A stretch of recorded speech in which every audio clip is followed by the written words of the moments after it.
ICU പീഡനക്കേസിൽ doctor KV പ്രീതിയെ കുറ്റവിമുക്തയാക്കിയ അന്വേഷണ റിപ്പോർട്ടിൽ പൊരുത്തക്കേടുണ്ടെന്ന് സമരസമിതി. പ്രധാന സാക്ഷിയായ ചീഫ് നഴ്സിന്റെ മൊഴി മുഖവിലക്കെടുത്തില്ലെന്നാണ് പരാതി.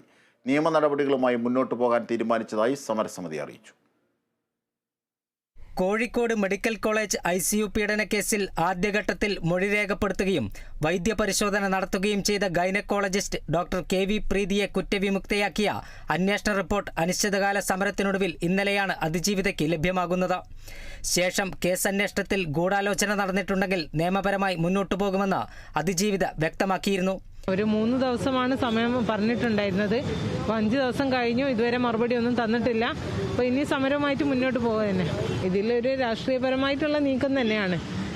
അല്ലെങ്കിൽ ഒരു സാധാരണ ഒരു അറ്റൻഡർ ആയിട്ടുള്ള ആളെ ഇത്രയും സംരക്ഷിക്കേണ്ട ഒരു ആവശ്യമില്ലല്ലോ. ഇത് എനിക്ക് സഹായമുണ്ടെന്ന് അവർ ആവർത്തിച്ച് പറയുമ്പോഴും എവിടെ നിന്നും ഇതുവരെ എനിക്കൊരു നീതിയോ ഒരു സഹായമോ ലഭിച്ചിട്ടില്ല.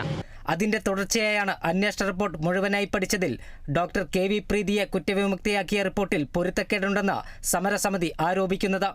പ്രധാന സാക്ഷിയായ ചീഫ് നഴ്സിന്റെ മൊഴി മുഖവിലക്കെടുക്കാതെ ആരോപണവിധേയയായ പ്രീതിയുടെ മൊഴി ACP വിശ്വാസത്തിലെടുത്തത് ഞെട്ടിക്കുന്നതാണെന്ന് സമരസമിതി ആരോപിക്കുന്നു. അതിജീവിതയെ സഹായിച്ച സീനിയർ നഴ്സിംഗ് ഓഫീസറെ കുറ്റക്കാരിയാക്കുന്ന രീതിയിലേക്കാണ് അന്വേഷണ report.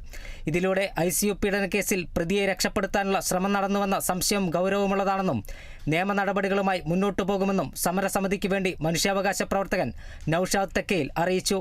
Kerala vision news, Kozhikode.